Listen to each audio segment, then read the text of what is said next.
Gotta love room parties at anime cons. Where else can you walk in on a degenerate white girl dressed up as Princess Zelda, snorting cocaine off her key, a Marianne cosplayer from Fire Emblem Three Houses, grinding on a BoJack Horseman cosplayer, or flirt with a chick who's dressed up as Asuka, who just happens to be more mentally ill and fucked up than Asuka herself. Don't get me wrong, anime cons are fun and they're great, but for us otaku who wanna let loose and mingle over drinks and other items, room parties are great for us. However, what if I say there was more to gain by hosting your own party? Don't know how to? Well, I have the perfect room party and hosting guide just for you. This video will cover how to select the right hotel type for your party, what type of alcohol and drinks you need, how to promote, how to enforce your rules, and much more. So, if that sounds great to you, let's get right into that.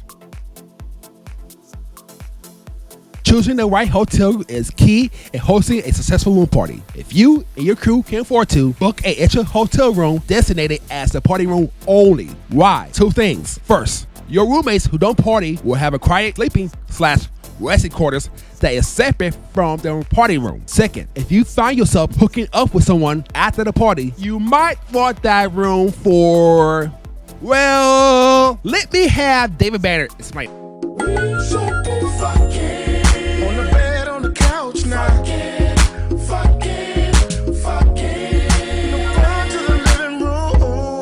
Anyways, where should you host your party at? Good question, as the location of your party will be important. Conventions have much of hotels where attendees will be housed for the weekend. Some hotels work best for parties and networking. Others work well for those who need to get some rest for the day. You may have hotels that don't mind the partying as long as you are respectful to other guests. From this, you can determine where do you want to host your party at, such as the main hotel of the convention or the secondary hotel. I recommend the main hotel or hotels of the convention as they will house most of the attendees. However, that doesn't mean that the main hotel is the be-all and all for your partying needs. Sometimes the secondary hotels will have advantages over the main hotels, such as larger rooms or suites for parties. If the convention host hotel have a dedicated floor/ring for parties, it's best to take advantage of that. You may have to pay a little extra, but it's worth it, as you don't have to worry about disturbing others who don't party. For those planning to host a party at the convention that don't allow room parties, don't worry. If you want to host one in secret, request a room on either side of the hall on the floor you're on, or try to get a hotel room on the top floor. Why? Well, rooms near the end of the hall or on the highest floors tend to have less people around, as people don't want to wait on the elevators. Therefore, this decreases the likelihood of somebody filing a notice of complaint against you. No notice of complaint means you can party all night without fear of being kicked out of the hotel. That said, let's explore the room types and see what room type works best for you and your party. Room types. Depending on the hotel, you will have a select few options to choose from for your party, such as king-size rooms, suites, and so forth. Let's go over them. Double, they're best for smaller groups, kickbacks, and chill sessions. They can fit about up to 6 to 10 people. If you're using a connecting room, you can double this by a dozen to 20 people. King size rooms, they're best for medium to large groups. Ideal for medium to large kickbacks, chill sessions, and smaller parties. Can fit up to 10 to 50 people. If you are using a connecting room, you could double this by 20 to 30 people. Suites/conference bedrooms, they are the best for large groups. They can fit up to 25 to 30 people. And again, if you're using a connecting room, you can double this by 50 to 60 people. Now, here's a warning. If you're hosting a large party like that, con staff, hotel staff might be alerted. So be careful. Make sure you have crowd control. Like I say, try to host a party like that on the top floor of a hotel or at the very ends of the halls. And keep that shit low key. Well, you can't really keep it low key because people don't notice that. There's a lot of people going in and out of a hotel room, but do your best to make sure things are under control, because you will get kicked out of the hotel room if you guys are too loud. With that said, let's move on. Hospitality. The job of a host is to provide as much hospitality as possible. Greet everyone with a smile. Show them respect. Make them feel comfortable and welcome. This means cleaning the room after for the party, during the party, and after the party. Having liquor, juices, soda, food, and water available, which I will cover later. And being kind to your guests. However, this doesn't mean you should allow people to disrespect your room, your friends, or whoever is in the party. It's your room and it's your party. Do not allow assholes to disrespect your shit. Talk to many as your guests as possible. Be friendly. Trust me, doing those things will get you repeat and new visitors for a future party. Cleaning supplies. Party fouls happen. It's unavoidable. However, that doesn't mean you can't clean up your mess. Plus, do you really want to pay for a cleaning bill? Cleaning supplies will help you in the long run. Here's what you need. Trash bag. Don't use hotel trash bag. You want something that's heavy duty. I say 5 to 10 heavy bags will work. You could probably get away with 7, but do 10. Get more depending on the size of the party. Paper towels. Paper towels are godsends for messes. Get something strong like Brawny or Bounty. Dish soap for difficult stains. Bleach. They are a great way to kill germs. And plus, you want to reduce contact because you nerds are fucking nasty. Febreze. Again, you nerds are fucking nasty. Food and drinks. What's the party without food or drinks? A rather boring one. One by a host who's most likely a freeloader, expecting everyone else to bring shit, but he's not bringing nothing to the table. Don't be like that. You gotta bring your own set of food, drinks, and alcohol to your party. Now, while this may not be important, it's best to understand your party demographics so you can cater to them. Example, us black folks, we like basic stuff. We're not you weird ass white boys who like L's, microbrews, med, and whatever else you weird white boys like. Women, they like fruity drinks and wine. Make your drink list unique. You want to be well-rounded when it comes to your alcohol selection. That said, here's what you need. But first, a disclaimer. Do not serve anyone under 21.